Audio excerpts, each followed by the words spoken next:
You're listening to PPRNradio.net. PPRNradio.net. I thought he was gonna shit. Pow, ping, pow. Oh, fuck is... Gee, I wish I was big just once. You're a big cop. Really funny. Really funny. What do you mean I'm funny? It's funny, you know. It's a good story. It's funny. You're a funny guy. What do you mean? You mean the way I talk? What? It's just, you know, you're just funny. It's funny, you know, the way you tell the story and everything. Funny how? I mean, what's funny about it? Tommy, no, you got it all wrong. Oh, Anthony. He's a big boy. He knows what he said. What'd you say? You're right. Funny how? What? Just, you know, you're funny. You mean, So? well, let me understand this, because maybe it's me, I'm a little fucked up, maybe. But I'm funny how? I mean, funny like I'm a clown, I amuse you. I make you laugh. I'm here to fucking amuse you. What do you mean funny? Funny how? How am I funny? Not just, you know how you tell the story. What? No, I don't know. You said it. How do I know? You said I'm funny. How the fuck am I funny? What the fuck is so funny about me? Tell me. Tell me what's funny.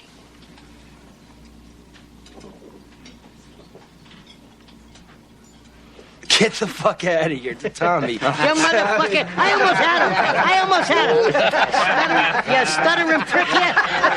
Frankie, was he shaking? I wonder about you sometimes, Henry. You may fold under questioning. Now, as I was saying, drugs are bad. You shouldn't do drugs. If you do them, you're bad. Because drugs are bad, okay? It's a bad thing to do drugs, so don't be bad by doing drugs, okay? That'd be bad. Drugs are bad, okay? The girl of your dreams has got to be in some bar. Sorry, boys and girls, but this is X-rated. So if you're under 18... Get out, goddammit! Get the point? Good. And now, Bend over.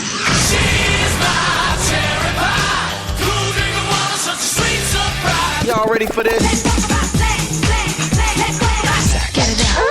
Get it out. I can't wait anymore. I like to watch. Whatever you design, I know you'll like it. Do it. We do it all night long. PPRNradio.net. Commercial free 24/7. The Tampa Bay Buccaneers just finished up the 2016 season with a not too shabby record of 9 wins and 7 losses. Randy Grimes was a second-round draft pick in 1983, and from 1983 to 1992, Randy Grimes started in 104 games as center for the Tampa Bay Buccaneers. Randy went from an NFL center to the center of the behavioral health of the Palm Beaches in North Palm Beach, Florida. Like thousands of other American workers, Randy Grimes became hooked on painkillers. The drugs were in control. Randy no longer resembled a center for the Tampa Bay Buccaneers. Randy Grimes, welcome to the Designated Driver Addiction Recovery radio program on PPRNradio.net. I am your host, Marty the Paisan. Welcome to the show, Randy. How you doing tonight? Hey, I'm great, Marty. Thank you for having me. Thanks a lot for taking time out of your busy schedule to be part of our show here. And just quite an introduction you got there. Yeah, well, you were quite the football player back in the day. Oh, I was talking about the introduction before the introduction. With Joe Pesci there? Yeah. Yeah, he's a funny guy. Funny like a clown.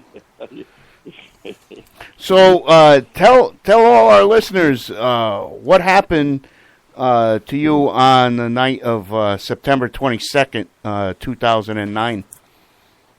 Wow, what a story. That's where it all began. That's where all the good stuff started happening anyway. Of course, it had to get a little worse first. I flew into Fort Lauderdale. The NFL found me a facility, the facility that I work at still, You know, it's called Behavioral Health in Palm Beaches, and you know, I got to the treatment center. I pretty much fell out of the car. I was so sick, and I crawled in on all fours through that front door. And you know, I still pass that door all the time, and I'll never forget that night. And it was only 7.5 years ago, but it feels like it was last night. And you know, I don't remember much about that night, about checking in. I was so messed up and so sick, but I do remember somebody saying, the only thing I remember about that night was hearing somebody say, you know, in order to get this thing, you've got to have the desperation of a drowning man. And I remember as a young kid nearly drowning once. I got caught up under a boat, and I remember what it was like I remember that desperation to claw my way back to the top of the water, and how hard I fought, and to get back to the top. And you know, when they said that to me, I knew that I was in for the fight of my life. And you know, I got to tell you, Marty, out of all the things that I've accomplished on the football field, and all the battles that I've won and games that I've won, great experiences out there, nothing has been more rewarding, or nothing has been more difficult nor more rewarding than what started on September 22nd, 2009. What were some of the pain pills that you were hooked on? Man, whatever I could find. You know, Norcos, Vicodin, Vicoprofens, Lortabs, Lorceps. You know, anything that I could get my hands on in Houston at the time. And also Xanax. You know, I talk a lot about my opiate addiction, but my benzo addiction is ultimately what nearly killed me. You know, that's what was causing all the seizures every time I would come off of them, every time I would run out of them, you know, I'd have a seizure. Benzos were the nightmare, you know. The opiates, you know, it seems like that's what cost me everything financially, with the houses and jobs and relationships and all that. But the benzos are what nearly killed me. The Xanax and any other benzo I could get my hands on. And you had a family at this time? I did, and I still do. I mean, there's been a lot of healing over the last 7.5 years. But they hung in there with me, and they allowed me to go through this process. They allowed me to hit my bottom. And they allowed me to go through the... What was your bottom? Man, it seems like every bottom I hit, there was a trap door in it, and it seems like I went lower every time. But, you know, in the end, you know, I was sleeping in a vacant house. All the furniture had been taken out of it. My wife had moved home with her parents. She left me, and you know, I was sleeping in a vacant house. And then I had a friend of mine, Tom McHale, a guy that I played with in Tampa, who died in his sleep doing the same thing that I was doing, and that was mixing opiates with benzos, you know, treating chronic pain. How old was he when he died? He was just a couple of years behind me, so he was probably 45, 46 at the time. Do you see the same road for Tiger right now, or did he get caught just in time? Well, you know, we all get caught. It's a matter of, do we get the help that we need when we get caught? Amen. You know, I had a lot of those. I mean, not publicly displayed moments like he just had, but I had a lot of times like that where I would wreck a vehicle or something would happen, and it would be an indicator that to other people that I should go get help, and to myself. But you know what? I always thought I had it under control. You know, it was, hey, I'll just never do that again, or hey, I just won't ever take pills and then try that again. You know, I always thought that I could manage it. and then it would just happen again. So to answer your question, I mean, this is a great opportunity for people that are close to Tiger to push him in the right direction. But, you know, we all know that the only thing that addicts and alcoholics respond to is consequences. Yeah. And what kind of consequences is he going to have, you know? We were talking, we have a sports show prior to this, and we were talking about it. We were thinking maybe it was, because, you know, here, we don't know. We've never been in, like, your situation to where you had some money, you had some stardom, you had the eyes on you, you had the attention that some people crave, and you had it. So we don't know as people that aren't in the spotlight, we don't know, is this almost like a cry for help? Like he basically wanted to do this because he was seeing himself spiral out of way, and he just needed someone to help him. Because if he were to go and admit that he had a problem, it would have been a public like lynching or scrutiny from the media, or the PGA would have got on him. Or do you think maybe sometimes sports people do this to get the help, but they just don't know how to ask for it? You know, that could be some of it. I mean, I know for a fact that people, you know, I deal with them every day. I still work with the NFL or Major League Baseball and helping people get sober. And I see people that you know, their egos are such that it just prevents them from getting any better because they just refuse to surrender. And we all know that that's got to be the biggest part of your early recovery. Well, because you think you can control it. surrendering. You convince yourself you can control it, as you said earlier. As there's sirens in the background. Right. Not coming from me this time. And we, you know, we're all raised with that warrior mentality that, you know, you suffer in silence, you pull yourself up, you dust yourself off, and you get back in the game. You know, big boys don't cry and all that stuff. And so, you know, we start off at an early age with that mentality, and the higher we get in our sport, you know, that mentality, that gladiator mentality just gets worse and worse. And, you know, we suffer in silence because that's what we're trained to do. That's what we're told to do, is dust ourselves off and get back in the game, and that we do have this under control, you know. And, yeah, a lot of guys not only don't know how to ask for help, they don't know who to ask for help. So when you know, who can they trust? Who can they trust? You know, as far as Tiger, there's better ways to cry out for help than to be recorded on the side of the highway in that, you know, state of mind. How prevalent is addiction in sports? Obviously, it's probably more than it's portrayed.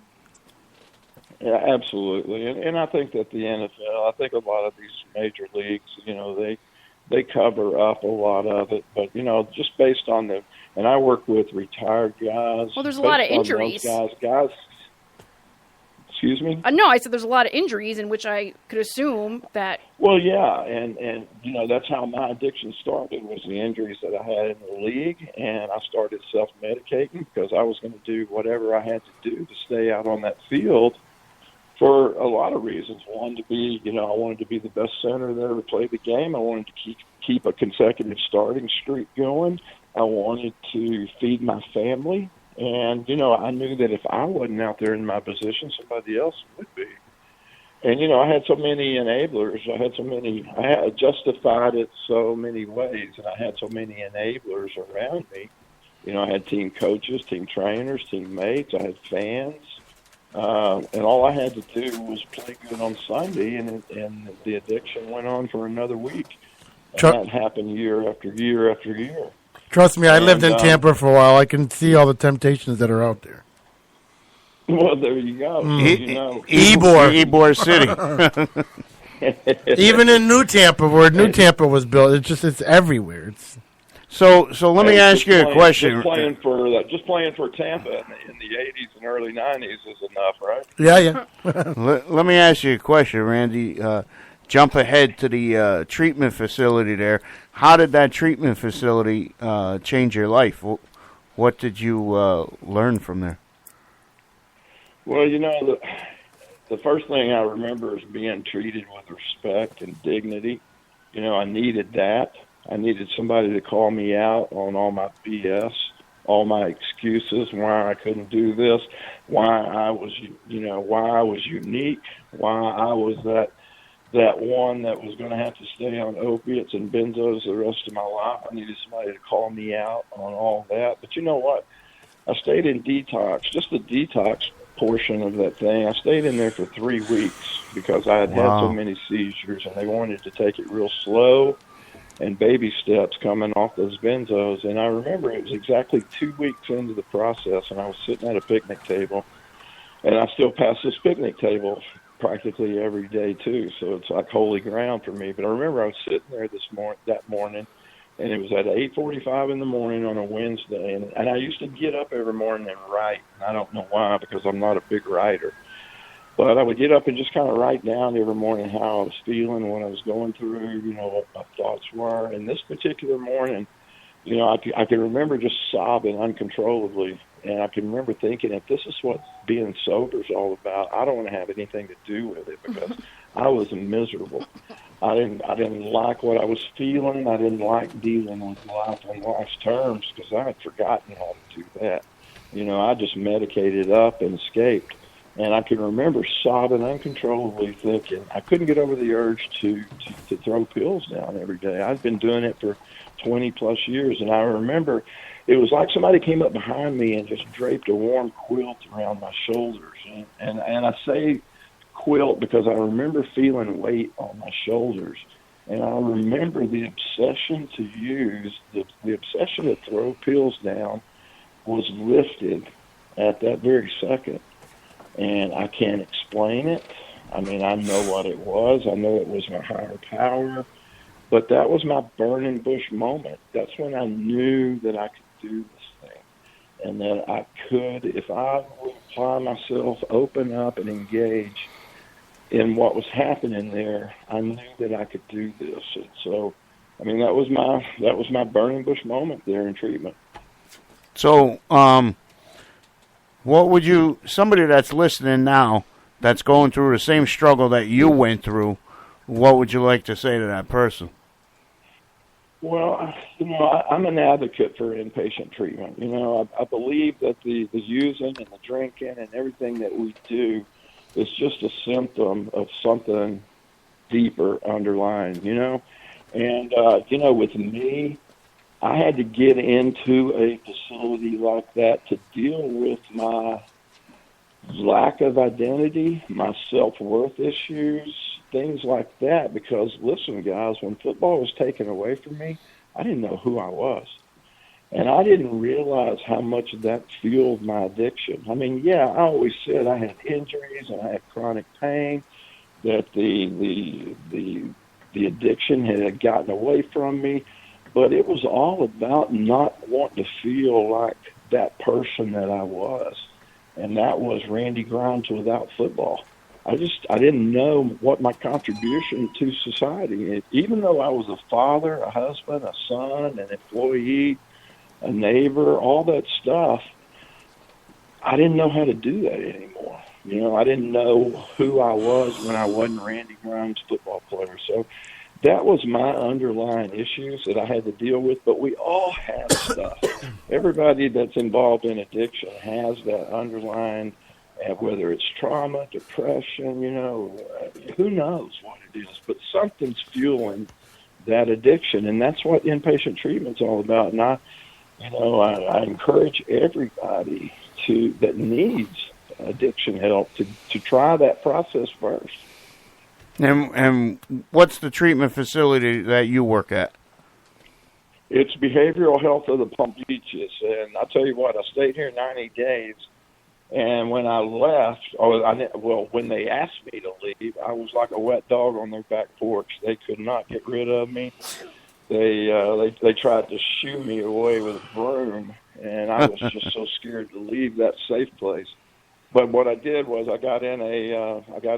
here I am, 49 years old, and I moved in a sober house with a bunch of 20-year-old kids, and I did everything that they told me.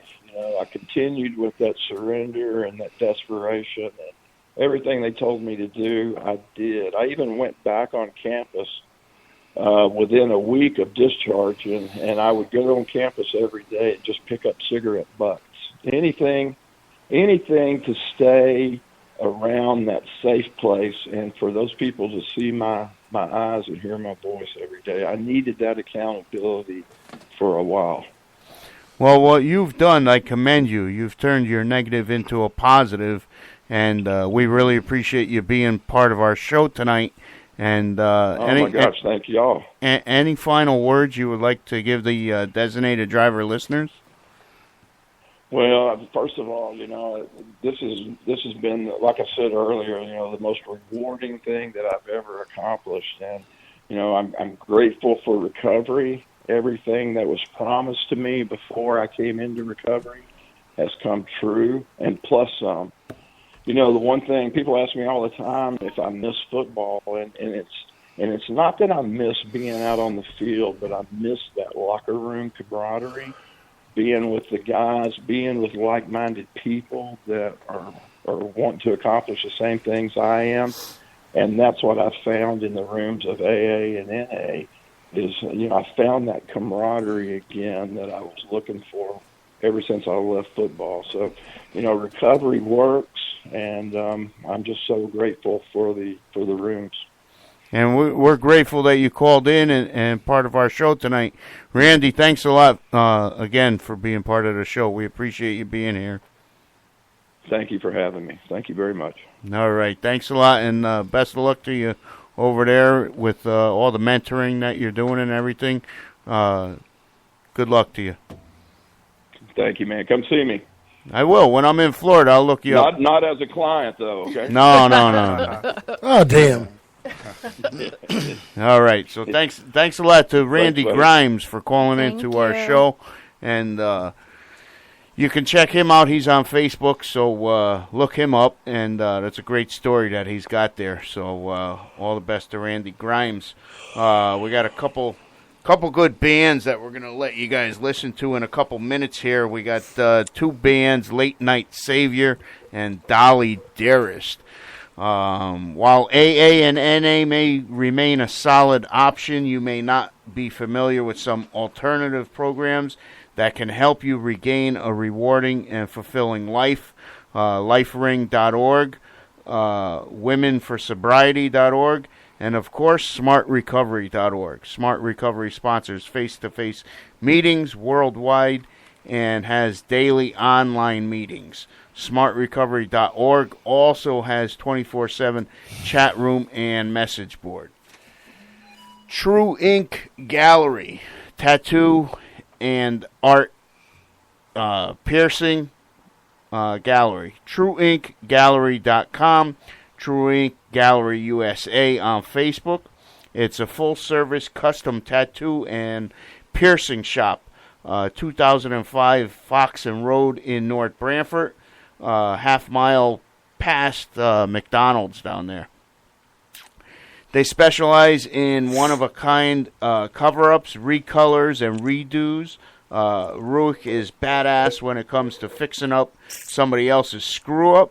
I can proudly display my East Haven tattoo because of Ruick.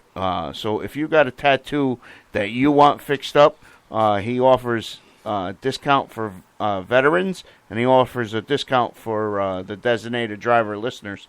So, give True Ink a phone call. Troy Redecki, one of the tattoo artists at True Ink, was voted best piercer in Connecticut 3 years in a row. True Ink Gallery, 203-208-3176.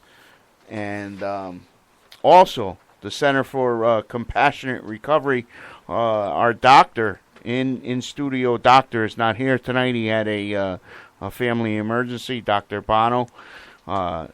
He's one of the psychologists over there at the Center for Compassionate Recovery. It's a private practice in Madison that treats opiate addiction on an outpatient basis. www.ctaddiction.com. Located in beautiful downtown Madison. like I mentioned, Dr. Mark Bono, one of our co-hosts here on the Designated Driver program, is a licensed clinical psychologist in the state of Connecticut. He has been specializing in addiction treatment for over 20 years. 203-245-0412. So sit back for a couple minutes and check out these two really good bands. Hey, have you tried that new place, Abits? Abits? No, it's a pizza. Abits? It's a pizza. They let you build your own. They even cook it in a coal-fired brick oven. In under 3 minutes. Do they have anything else? Of course. They have calzones, grinders, wings, soups, and salads. They let you completely design your own meal. With 30 different toppings to choose from. I'm sure you'll find something. Check out their app in the iTunes or Android Marketplace. Or just head down to Abits yourself at 182 Temple Street. I promise you won't be disappointed. Well, looks like we're heading to Abits. It's a pizza!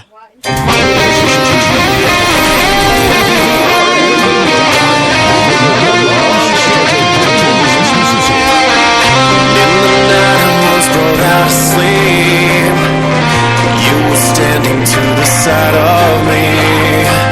I asked if you were here this time to stay. You told me everything would be okay. I get this feeling that you're still around. I hope some peace is what you finally found. Can't get this nightmare to escape my brain. Take the solace from the pain. Tell me you're alive, safe in my hands, covered in the scars of brokenness. Open up your eyes and breathe again. Just give me a sign you're all I am. Tell me you're alive.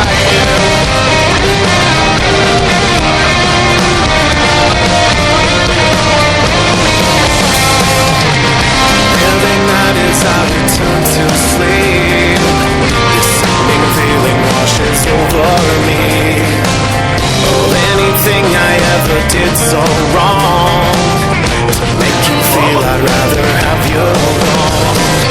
Still get this feeling that you're still around, inside each memory that I have found. Can't get this nightmare to escape my brain. Take the solace from the pain. Tell me you're alive, safe in my hands, covered in the scars of brokenness. Open up your eyes and breathe again. Just give me a sign you're all I am. Tell me you're alive.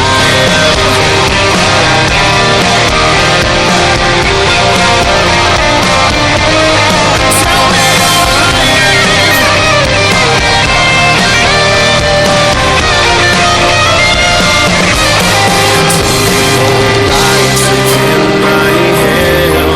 covered in the scars of brokenness.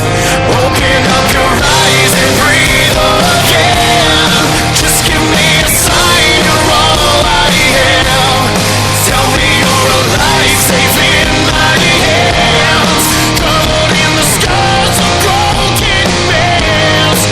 Open up your eyes and breathe again.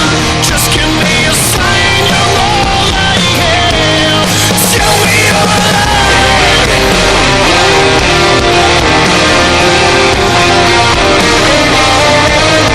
Tell me you're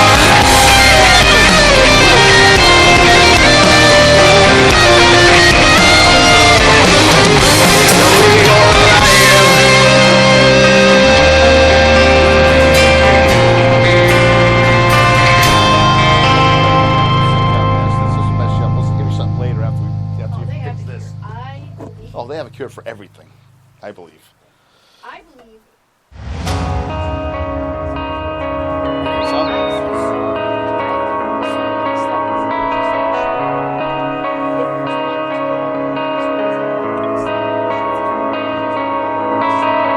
I'm calling for a moment of honesty. Think twice, cause it could be the end to me.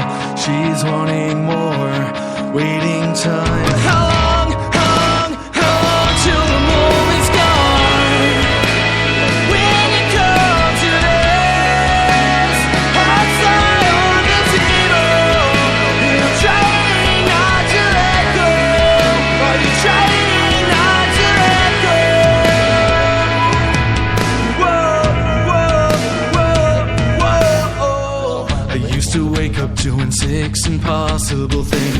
Now the only thing on my mind is when you'll come back. Take this love and put it back on shine. I have this fear since the moment I met you, rising that it'll never figure you. All the things that you wanted from me, now here I wait with my heart in my hands.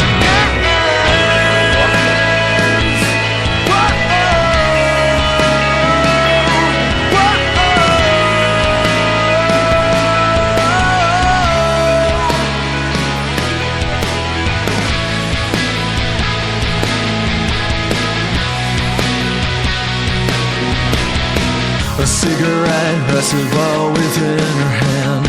No moment to assess where we would stand. She's breaking hearts, she's a killing spree. For some odd reason she's married me. I have this fear since the moment I met you, rising that it'll never figure you. All the things that you wanted from me, now here I wait with my heart in my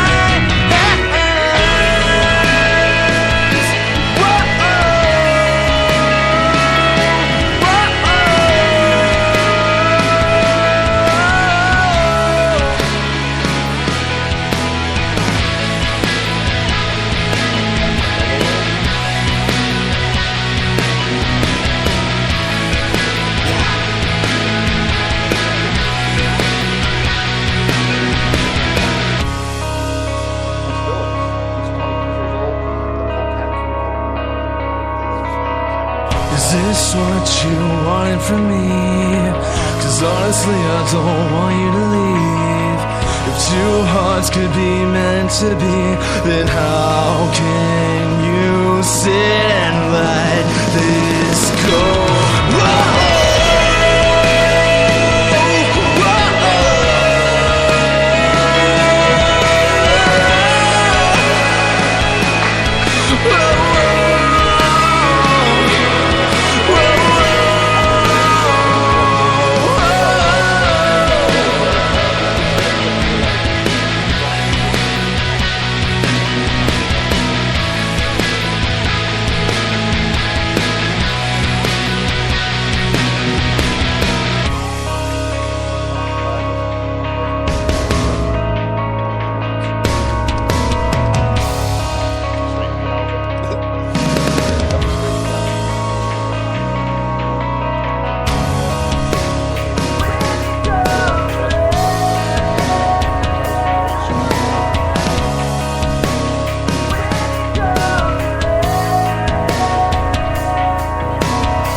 The first song that we heard was Late Night Savior.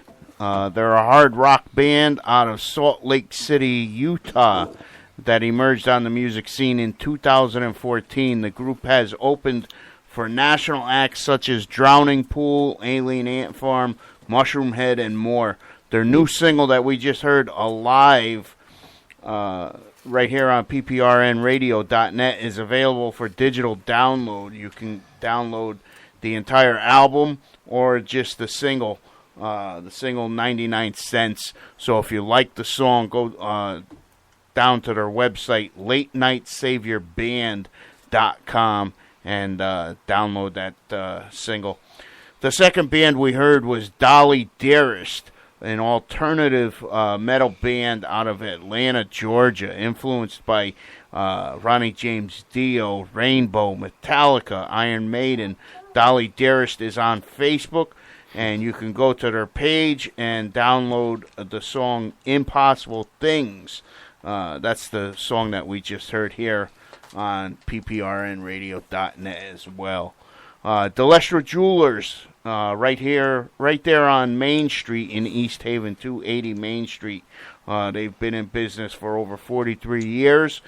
well known for excellent selection of watches, jewelry, and engagement rings. We all know June is the month that everybody wants to get married. So diamond and engagement rings, Delestro Jewelers is the best place to go and pick out your diamond and engagement rings. Delestro Jeweler also purchases your old unwanted jewelry. Something different about Delestro Jewelers, they have authentic sporting merchandise. Johnny Jr. carries all your favorite sporting teams, framed pictures, team jerseys, one-of-a-kind autographed items, and so much more. 203-469-8214. Find them on Facebook, Delestro Jeweler Manufacturers. We got a very interesting topic that we're going to be talking about very, very soon here. 203-992-7776 is the number if you want to call in and be part of the show. Once you hear us talking about this topic, you might want to call in and be part of the show. RobsTickets.com. A lot of good sporting events coming up. 203-467-8499. If you want to see your favorite sports team, tickets are available for every team in every city. National events, the World Series, U.S. Open, NASCAR, Super Bowl, whatever the event is, wherever you're traveling, wherever you are in the world, Las Vegas, Broadway, they can deliver tickets right to your hotel room anywhere in the world. You go on their website and robstickets.com. You get a discount for putting in the code PAISAN, PAISAN. You receive a 10% discount. That's for all you designated driver listeners out there. So, recently, last month, 27-year-old Christina Pace of East Haven, Connecticut, overdosed on May 5th. She was supplied the drugs from a man named Devell, D-E-V-E-L-L, Devell Conley of New Haven. Conley is a career criminal with a lengthy arrest record and has been in and out of jail since his early teens. If you go to the petition it site.com, PETITIONSITE.com, and type in Christina Pace, you'll find a petition that you could sign to say no to drug dealers and their senseless part in the destruction of our communities. By signing the petition, it's a way for you to say how fed up you are with the drug dealers and how they supply our communities with deadly drugs that are killing our young people. Christina Pace, and this petition gave me an idea for a topic for tonight's broadcast. Well, don't forget, he was arrested for her death. Right. Yeah, you didn't say that. No? No. Yeah, he's sitting in jail right now. Yeah, exactly. So, but this gave me an idea for a show topic tonight. Should a person under the influence of drugs or alcohol be accountable for their own actions? Prince Rayon. Yes. We haven't heard from you all night long. I've been sleeping. Nice and loud into the microphone so we can hear you, because you are. What is your title where you work? I am a clinical therapist. Okay, so as a clinical therapist, okay, if someone's mind is altered due to drugs and alcohol, should they be accountable for their actions? So I'll say the broad answer to that is I think we should hold people accountable for their actions. You know, if someone drinks and drives, and hurts somebody else, we have to hold that person accountable. I mean, their mind is altered. But people make the decision to drink and drive. Like here's the thing. If people are not held accountable, they will not change. In work that I do, you really have to kind of find things that that will cause people to change. And usually, people will change if they feel like they're going to be held accountable. So most people fear prison. Most people fear their probation officers.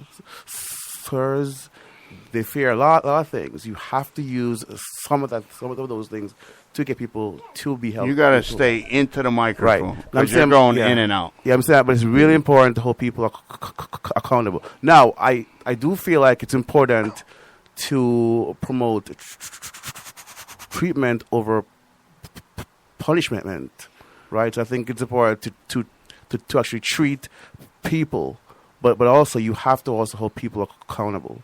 Okay. So let's get back to this story here with Christina Pace. Okay? Peter. With Christina Pace. Okay. So she should be accountable because she did the drugs. So the drug dealer should not be accountable for her death? No. Is that what you're saying? I don't think that's what he's saying. You're putting me in a tough place. Here's the thing. She knew what she was doing. It's just like saying we should hold McDonald's accountable for everybody that gets diabetes, and you know the food's Let me bad. stop you right there. Right. When you're under the influence, you do not know what you're doing. But there's a prior lot to before. being under the influence, you knew what your mind was going to be. Like no, when I get, no, you can say once that your brain is hijacked from drugs and you're addicted. I've been there, but I know when I'm sober, unless you're 24/7 high, there's a point in time where you're sober and say, all right, well, I'm going to get high, and it's going to turn me into Well, this. when you're on opiates, there's not. Because if you're not high, you're sick. Right. And you're fighting to not be sick. Right, but you chose one day to not do that no more. So at one time in your life, you were able to say, all right, I'm done. I went to prison. I had no choice. It still was something that stopped you to do it, though. You're being held accountable. You have to be accountable. I was held accountable, but I was forced into being held accountable. If I wouldn't have stopped if I didn't go to prison. Right, but if you're saying it's okay, then we can. Then the laws in the courtroom should change because he shouldn't die because he was high. No, you killed somebody. You're going to prison regardless if you're high or not. You chose to become an addict, and I believe it. I believe in it being. Nobody chooses to become an addict. You argued with me before, so don't even. You chose to become an addict because you didn't give yourself the right proper steps to fix it. Because there's always a point in time. You convince yourself that you can control it. Yes, exactly. But there's a point in time where you woke up one day and you were sober for a good hour and said, well, all right, screw it. I'm already high. I'm already done. There's always a point in time where you say, is this the right thing to do? And then that part of your addiction goes, fuck yeah, it's the right thing to do. Let's go. Right. I've done it. But that's what I mean. The addiction takes over. That part of your brain that, hey, he was not enough for me to stop getting high. Nothing was going to stop me from getting high. In this case, let's go back to this case here, okay? In this case, she knew that there's bad batches of heroin out there. Fentanyl. Right. The person knows this, and yet they're still doing it. You don't think there's something wrong there? How can you hold somebody accountable for their actions if they know that this kind of consequence can happen? What's your diet like? My diet? Yes. I just had a couple pizzas. Okay, do you know that one day it's going to kill you? Pizza is going to kill me? Eventually. Pizza ain't going to kill me. Well, eating bad will. It's like comparing But it's not going to hurt anybody else. Eating bad will. But I'm saying is you know this, but your upper brain tells you, fuck it, we don't care. But the pizza isn't going to immediately kill you. Heroin is going to immediately kill you. I'm making an example, though. There's people with different addictions. Richie wants to say How about something. the alcoholic who comes home and sees his car smashed, but yet still goes to the bar and gets drunk the next night, and then he kills somebody on his way home? Should he be held accountable? He knew when he woke up and seen his car all smashed. Exactly. Oh, I'm fucked up last night. I shouldn't do that. But yet then he goes and gets drunk and drives again. Yeah. Right. You know what? People who struggle with addiction, they have profound problems, not just problems related to addiction. Usually they're using the substances to cope with other issues. And so it's way deeper than just, hey, I'm just going to have a drink, I'm going to do drugs. Like, there's a lot of things going on. At the same time, you really have to hold people accountable. And I think what we should do is we should prioritize treatment over punishment. Yeah, treatment over incarceration. Right, that's important. But at the same time, we have to still hold the people who are doing And drug addicts will use that to their advantage. Like, well, you know what? I was high.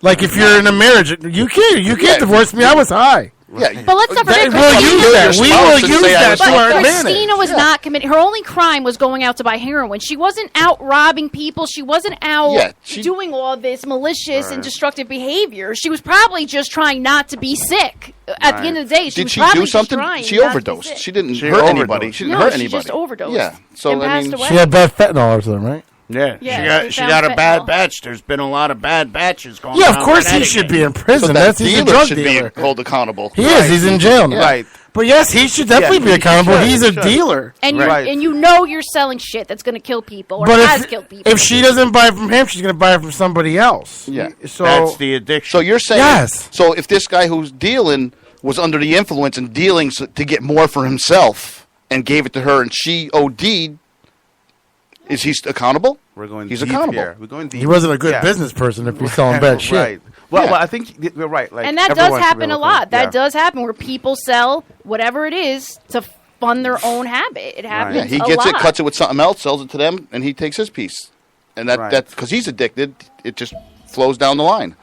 Well, so I think everyone in that sort of process should be held accountable. The drug dealer has to hold himself accountable, and he's in prison right now. And also, I mean, as terrible as it is, like she also has to be held accountable. So let's take another scenario, okay? A woman gets totally wasted. Now she starts having sex with these random people. But she doesn't do that when she's not under the influence. You're gonna say that she's a whore? Yeah. That's a tough Yeah. one. So I think she's the guys, not a whore. yeah, the guys. That's like who saying are- a girl deserves to be raped because she's wearing a miniskirt. That's Right. So what is she, a part-time whore? No. I don't understand. She made a mistake. She got drunk. Her mind was altered, and she made a mistake. But she didn't hurt anybody but herself. Right, but so there's But nothing she to be. she made those decisions when her mind was altered. Hard question. All right, how about this? But she chose to alter her mind. If you like, you're saying it's the addiction. If you choose to drive to the east end of New Haven instead of a fucking clinic, that's you. Well, no, I agree, but there needs to be. You can't just punish people. Jail No. does not rehabilitate. Well, no, you gotta There punish the needs dealers. to You gotta be punish the treatment. dealers. You can't just throw a drug addict in jail. And Would you have expect they're changed if gonna you come didn't go to home. jail? Absolutely not. All right. And I'm saying jail saved my life. Right. But So I you should also, go to jail. I also went through things in jail that significantly changed me. Right. Not everybody goes through having to go see their mother on her deathbed black boxed or, having their son torn away. Not everybody goes And he through wouldn't be that. sitting next to you if you didn't go to jail and make that mistake. Yeah, so thank right. God Absolutely. someone made you make a mistake. And when do you pick when you should, go after him? How about the drug addict who's not high yet but needs money to get high and goes and robs somebody, gunpoint, and shoots them to get money to go get high? Now, is he How do you in even his enjoy right a high mind? after that? Is he in his right mind why he's going to get the drugs, even though he's straight, but the addiction wants him to go? No, he's not in his right mind. We shouldn't hold him accountable. How does that work? Well, I'll say one thing: if a woman gets drunk, and guys have sex with her, I mean, that's up to the guys. Should be held accountable.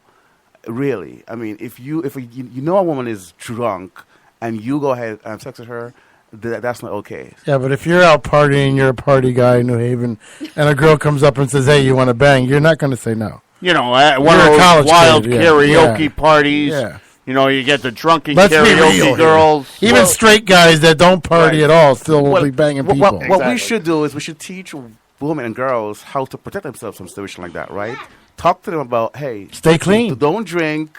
I know, and if you do, make sure you have like friends who are gonna. But then you're take care of placing you. the responsibility on the woman to protect herself when a man, I'm sorry, No, needs but- to fucking keep his dick in his pants. I'm agree with and you. Stay away. I'm agree with you, but at the same time, what you just said, a lot of guys are not gonna turn that down. So the thing is, you have to say to your Unless you're girls. me. If I had a daughter, I would say that to her, "Hey, Oh, protect yeah. yourself."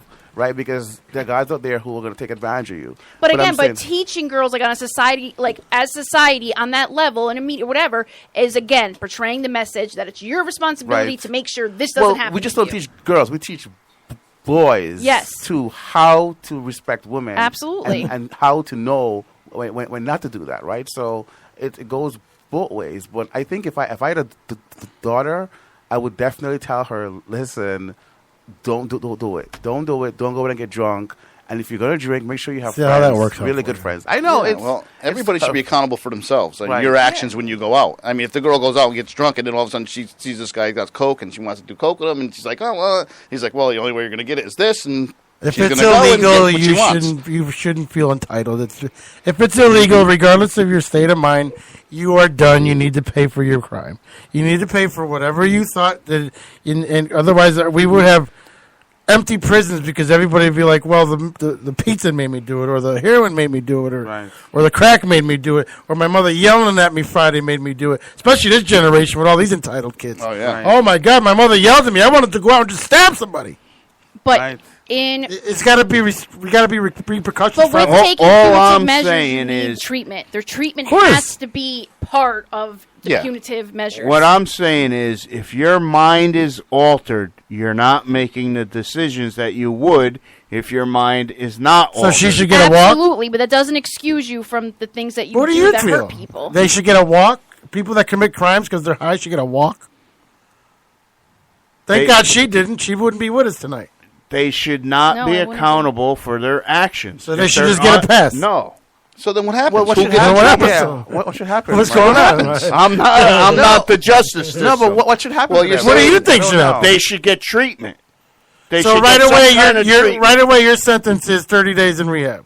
No, it depends on the person. Well, they're being held But if accountable. if the person is, if there's drugs related and it's not, and there's consequences behind the drugs is the problem, not the person. Well, no, the drugs aren't the problem because the drugs person's are the what the problem. person is Consumed. using Right. to cope. Yeah. Exactly. So there's a bigger issue. Exactly. Like Dr. Bonner brought up last week, that year program. There's a way to incorporate treatment into prison and to have it where, you still pay the price. Because for some the crimes addicts you can't committed. control themselves in a facility.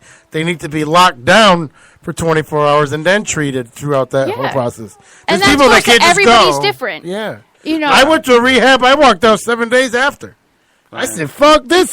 I'm listening to meetings that's making me want to do more." I walked out in the middle of a snowstorm. My first rehab, I was 16 years old. I had a keg waiting for me when I Yeah. get out. Yeah. Wow. So Right. Yeah. No, but you really. Yeah, how come I wasn't invited there? But you really do have to have a strong reason to quit. Like you really have to have that moment where what I know. Mine was a woman. Oh, really? Exactly. My wife. That can happen too. I've met clients who say, you know what? I have a good girlfriend who told me if I don't stop smoking or using drugs, she's gonna break up with me. But I pretty much stopped for her. I really didn't want to stop. Right. And I can honestly say I still don't want to stop. But But love that's is every usually day. not enough. I would love to go party right now. Fuck Well, yeah. it's for different people, right? 'Cause I Yeah, know a client absolutely. who is addicted to alcohol, and she went through just hell physically, and that was it. He's like, I will never do it again. You wouldn't love to just have a beer right now, Mark? Right. you're going to bail me out? I'm just saying, wouldn't you just love to have a beer right now, but you know the consequences? But we don't. So what am I going to We do don't with stop wait, getting wait, high because it sucks. We would get you- high because we like it. Right. It feels good. Would you like to have a beer right now and just have a beer? But you know the repercussions. So you know what? Congratulations. You've graduated to being an adult. You would love to have a fucking beer right now. You would love to be home right now watching right. Friends, drinking a Bud Light on the couch. But you know what the afterwards is, right? Right. So you've educated Handcuffs, yourself the enough, and toilet. you. My wife didn't understand this when I told her just yesterday. I said, I would. If it wasn't for you, I'd probably be out getting high right now because that's what I want to do. But I know now that I have you that we know what the repercussions are. True. Not just losing you, but my kids. Yeah. I'm going to be hungover. You lose your life. I'm going to lose my job. I'm going to lose my life. But hell, inside, Right. if I had no responsibilities and a lot of money, Right. I'd be high every day still. Well, he's a Oh, perfect client, right? Like he's a perfect client. He comes to me and I'm like, perfect. We found, what we call a reinforcer. Yeah. I mean, he has, and I know clients like that who say, you know what, I want to quit because of family. I want to quit because I realize that if I keep going, I'm not going to wait. I never believed in that. I want to quit for me crap. Sorry. Right. That's And just then the you way I have feel. people like me. Right.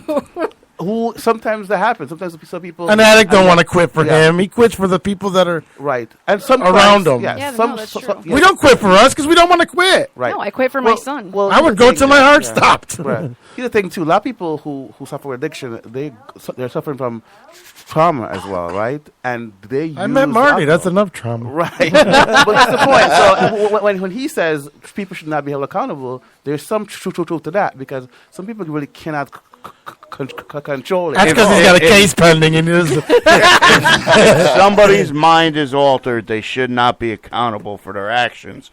And on that note, So then we're abolish out DWI? of time. Okay. We're not out of time. 5 minutes. Abolish DWI is what you're saying? 5 minutes. Yeah. So we're going to be back here same time Yeah, next next week, 8:30 to 9:30 every Monday right here on pprnradio.net. You can listen to The Designated Driver and all us lovely people. If you found us on Facebook and like the Designated Driver logo and flyer, check out A1 Gator Graphics and Vinyls. Custom graphics, vinyl decals, magnets, cornhole games, and so much more. A1 Gator Graphics, 561-512-1324. Our positive thought for today comes from an anonymous person. Positive thought: the only person you should try to be better than is the person you were yesterday. Be sure to catch my other show, Sunday Sauce Pot, public access television show, twice a day, every day, 10 a.m. and 10 p.m. online, www.easthaven.tv. So, which means in a half an hour, you can go to easthaven.tv and you'll be able to watch Sunday Sauce Pot. If you're on Facebook, listen to this, Jackie. If you're on Facebook, become part of the Designated Driver Facebook group. As of yesterday, June 4th, we are up to over 2,900 members. Really? Really. That's awesome. Join Keep that sharing. group. Takes 2 seconds to join. That's it. Join that group and add friends. Our goal is 5,000 members. We're almost there. So keep on adding your friends And we're to that promoting group. life. We're not promoting product. We're promoting life. We're promoting life. I like that. Thank you to our special guest, Randy Grimes. Thank you to all our co-hosts. Thank you to you, Peter, and PPRN Radio, and to all our listeners. Thank you guys for tuning in each week. We'll see you again next Monday, same bat time, same bat station. As always, who loves you, baby? You're listening to PPRNradio.net.